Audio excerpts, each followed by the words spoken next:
Well, Coach, can you just give us kind of an idea where you're at now? You've got a few more days till the spring game, and at this point, I'm sure you got a pretty good idea of what you got. But is there anything else that you need to install or to do before we get to the spring game?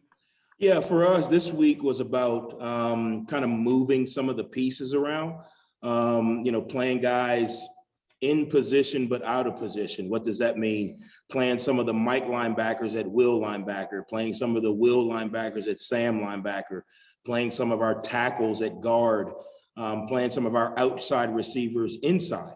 We do that to try and find out, one, who knows what to do, and then two, to try to create more depth, right? I can't just, wheel in, another 85 scholarship players, but we also got to be prepared as the year goes on. Just because a guy's listed as the number 2 on the depth chart doesn't mean he's the next best player.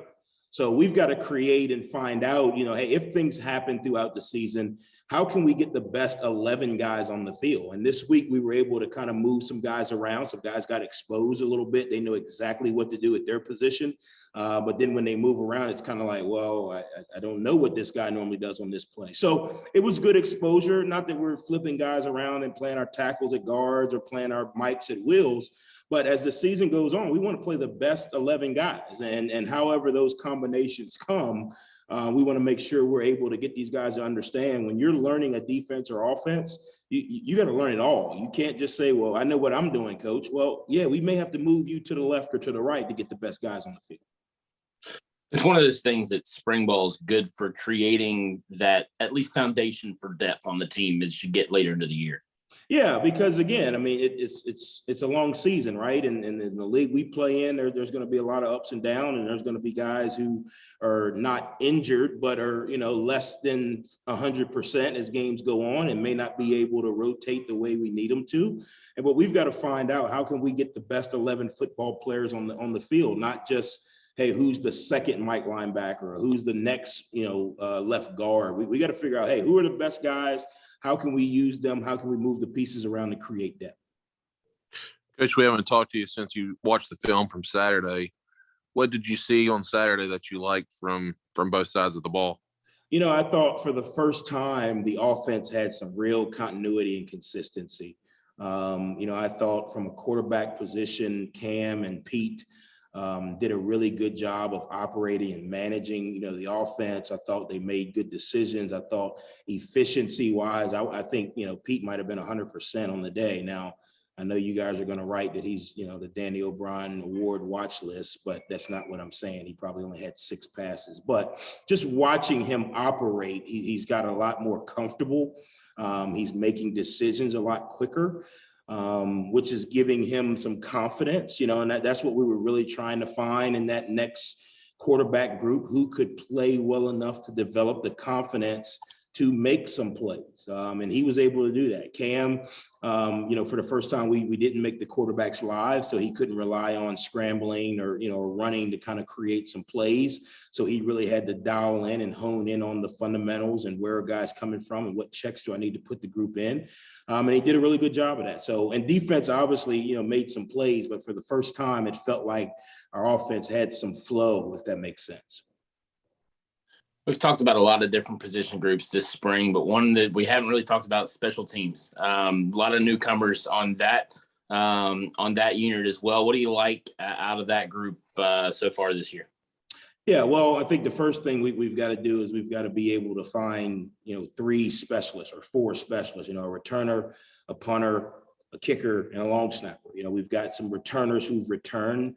You can call Frank Beamer if you want to. You're not going to be good on special teams if you don't have a good kicker, a good punter, and a good long snapper. It doesn't matter. The scheme is very, because of the rules, the scheme's very consistent, right? But when you got a really good punter, you got a really good kicker, and you got a really good long snapper, you usually have success. So what we've got to do is we've got to obviously replace some guys that have moved on to graduation. We've got some guys in the program that have had good springs. McConnell has had some success, obviously, with us being inside. His punting is limited. Meisler has had some success kicking the ball, and KB's had some success doing some kickoffs. So obviously what we're trying to do at that position is we don't need a starter defined right now. What we've got to do as coaches, because we just haven't seen these guys in live action, is we got to find out what can they do. Then moving into the summer, we can put them in the right position. Is he a roll punter? Is he a rugby guy? Can he punt right? Can he punt left? What's the kicker's range? Is it 25, 35? Kickoff wise, is he a left to left guy? Is he better going right to left? So once we find out what they can do, and obviously last year, we had some stability at those positions, then we can kind of mold the scheme around them if it makes sense.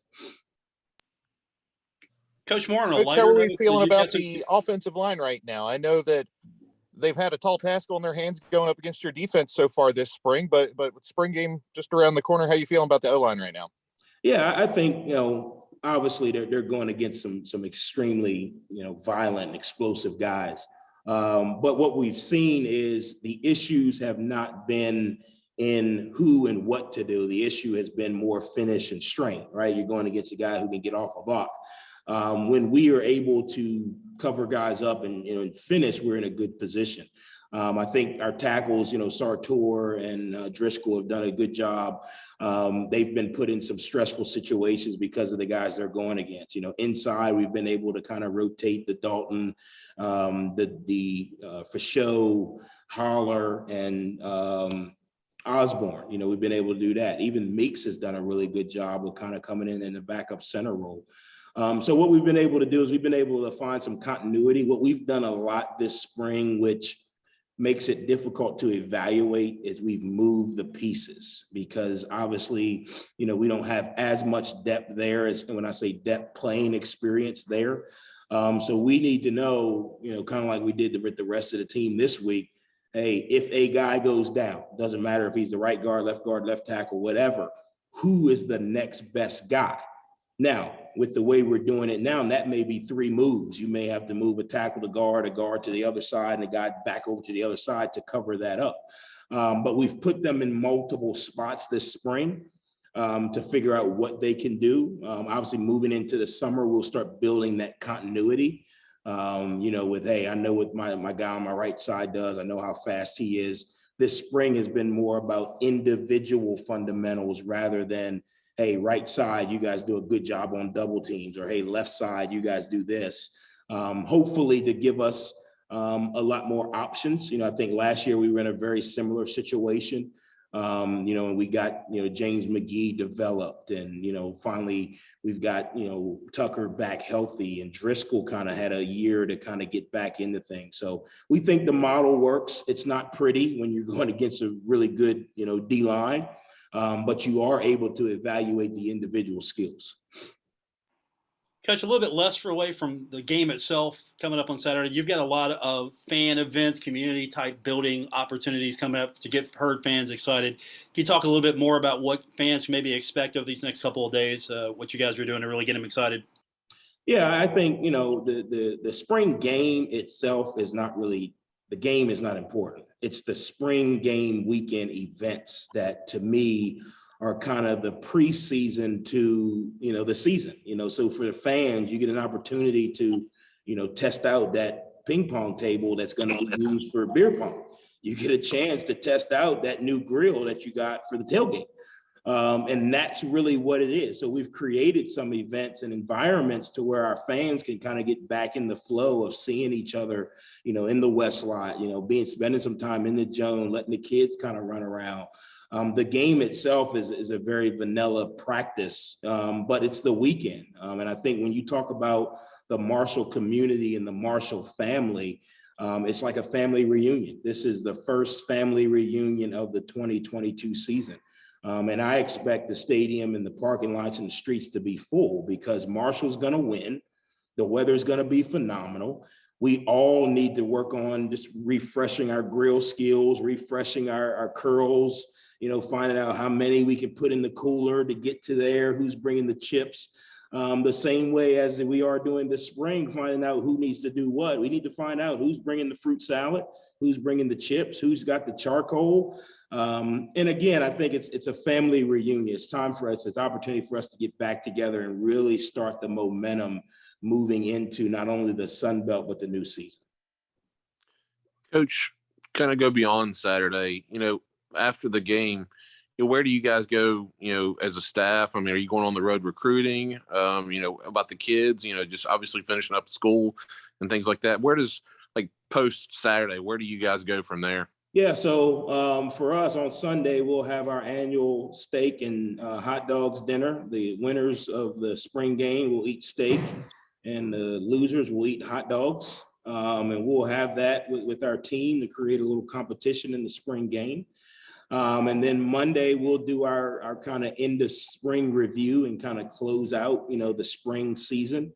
Cut ups and making sure that everything, any ideas that we had, any issues that showed up, we were able to address. And then all our coaches will hit the road recruiting for the next month. So Tuesday morning, our guys will be on the road all across the country recruiting, and they'll recruit all the way through the month of May. Obviously, we're still very actively recruiting, some of the transfer portal options that are out there. So it'll be, the coaches will be able to see their families, kiss their families, and they'll be on the road for a month recruiting. And then that's the opportunity where, as a head coach, we can't go out on the road recruiting in the spring. So that'll be an opportunity where I'll get with some of the other coaches and do some of the coaching tours and get around to some of our local community and get to speak at some of these donor events. Spend some other time with some of the other coaches on the tour. I really enjoy it because you get a chance to talk to some of the other coaches and figure out, some of the things they're dealing with. Big shout out to Coach Smith on Win 500, and what she's doing with the softball program, and her staff has been phenomenal. And I want to pick her brain. What are some of the things that, came up? We're all dealing with, college age kids, right? So what are some of the things that came up that you guys were able to, kind of manage, get with Coach D'Antoni and get with Coach Kemper and the whole staff, Coach Grassi, and to just kind of discuss, where we are as an athletic department and how we all can help each other and pick their brains for things that I can get better at as well. And then June, we'll be in the camp season. So we'll have camp here. I think last year we had camp every Sunday, and we had almost 250, 300 kids on campus, which is phenomenal, from a recruiting and exposure perspective. So we've got a heavy load. It doesn't stop with spring ball. We got a heavy load coming up in recruiting realm moving forward. You mentioned some of that recruiting, and I don't know how much you can talk about, some of the guys that have come from the transfer portal this year and committed. How are you guys managing that and looking for guys and really accessing the portal? Yeah, I think, and everyone is up in arms about the transfer portal. Either you adapt or you die. I mean, so it's a transfer portal, it's here. So we're going to be able to use it to our strengths. And what does that mean? It's going to give us the ability to fill some of those gaps in our roster, right? I don't believe in forcing a freshman to play. No fan wants to hear about how young of a team we have and how 5 years from now we'll be really, really good. Everyone wants, success now, so this gives us an opportunity to upgrade our roster, in spots where we see weaknesses. It's not free agency, so I can't just go out and dial up a 6'5", 325-pound tackle that played at ACC school with 4 years left. That'd be great. Boom, there he is. That's not how it works. Our philosophy is we don't recruit anyone out of the transfer portal that someone in our building doesn't have some sort of a relationship with. I think some of the guys we've had success with here in the past, the Corey McCoys, Andre Sam is here, had relationships with Coach Guidry. You don't want to bring different cultures and different attitudes into your program. You want to know that the kids fit Marshall and what we do, not only from an athletic standpoint, but from a character standpoint. So there's no person that we recruit, and that doesn't mean that we have only recruit guys that played for our coaches, but somebody recruited them along the way, or his high school coach, or his parents. That way it allows us to be able to know what we're getting as far as the holistic student athlete. You can look at the portal and, there's this 6'6", 280 D lineman. Yeah, well, you don't know, is he hard worker? Does he, play as a good teammate? Does he practice the right way? Does he make good decisions off the field? So it's not the free agency pool where you can just dial up the guy you need. You got to be able to investigate and manage and research it. And we've been able to use it to our benefit moving forward. So far, we want to do the same thing moving forward. And I think it's, you're filling gaps in your roster. And these freshmen that are coming in, I'd love to say they were all game ready and going to be ready to play, but the reality of it is they're freshmen, right? They deserve the right to develop. But also this fan base and this community and this university deserves the right to win now. So I know that's what everybody wants to do. So we've got to be able to kind of balance that act, right? Balance where we are from a roster depth perspective and what helps improve our team. And also where, we're not putting ourselves in a situation where we are just solely relying on the transfer portal. Coach, like the portal, you guys have been really aggressive with the NIL deals and, just that whole situation. I talked to a few people that were at the NIL luncheon the other day, and they really enjoy listening to you and some of the other coaches talk about that. Just talk about that maybe. And I mean, obviously, not necessarily in detail what all you guys have going on, but just that whole process. And I mean, how you approach kids and talk to the kids about that maybe. Yeah, well, what we're trying to do is we're just trying to create opportunities for our student athletes to be able to create value from themselves, from their name, image, and likeness. And just in talking to them about how to engage this community, talking to them about their brand, talking to them about representing themselves and Marshall the right way. Also explaining to them that good players have a brand. If you don't play, they probably don't know who you are. But it's an opportunity for us to be able to connect our community and our student athletes so that they can, use their name, image, and likeness, to create value for themselves. We're not really into setting up, hey, go see this guy or go call this guy. But what we are into is educating them about branding, educating them about creating value through their play, obviously, through their, commitment to doing things the right way, through their education, through their academics. It's a landscape that it's a little bit new to our fan base just because of, it's new to college football. But this is where we're going in college football. I think it's great for the student athletes to be able to create value for themselves. It's not something that's new. It's just something that's kind of branded new. People have always been able to get jobs in college, right? So student athletes have always been able to work. This is just a new model of how they can work. And I think for us, educating our players on how to use this model, as well as educating our community on how to use this model, is going to be good for the entire student athlete group moving forward. How much of an incentive do you think that is for the kids? I mean, obviously, like you said, I mean, if you're not on the field, a lot of people just aren't going to know who you are. Therefore your value is not going to be, let's say the same as someone who's out there scoring touchdowns left and right. I mean, obviously for the kids' mindset, I mean, how much of an incentive do you think that is to go out, when you're in the weight room, focusing on what you're doing, when you're at practice, focusing on what you're doing and taking that to game day? I think it's more of an incentive to be consistent in everything. Because when you start talking about branding, you're not solely talking about touchdown. You're talking about when someone sees you in Walmart, are you representing yourself in the right light? When someone looks at your social media, are you representing yourself in the right light? Are you in the weight room working to improve or create value for your brand? So I think overall, it kind of motivates them to be their own business boss, if that makes sense, and understand that this landscape that they're living in, everything included, how you go to class, how you, handle yourself in the community, how you work, how you play, obviously, your social media, you're a business.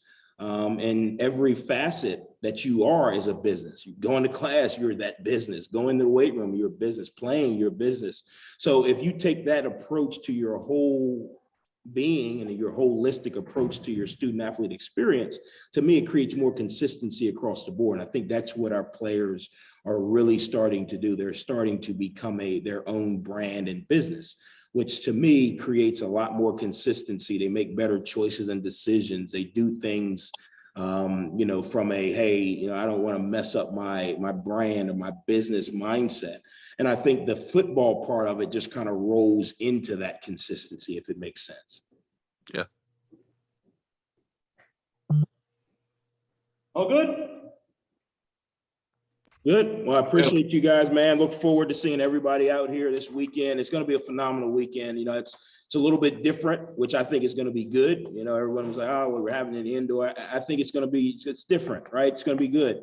I expect everybody to come have a good time. We'll have it on the scoreboard for anyone that doesn't want to come in the indoor. It'll be a quick game, but it'll be a long weekend. I'm expecting everybody to have a really good time. Thanks, guys. Go Herd. Thank you, Coach.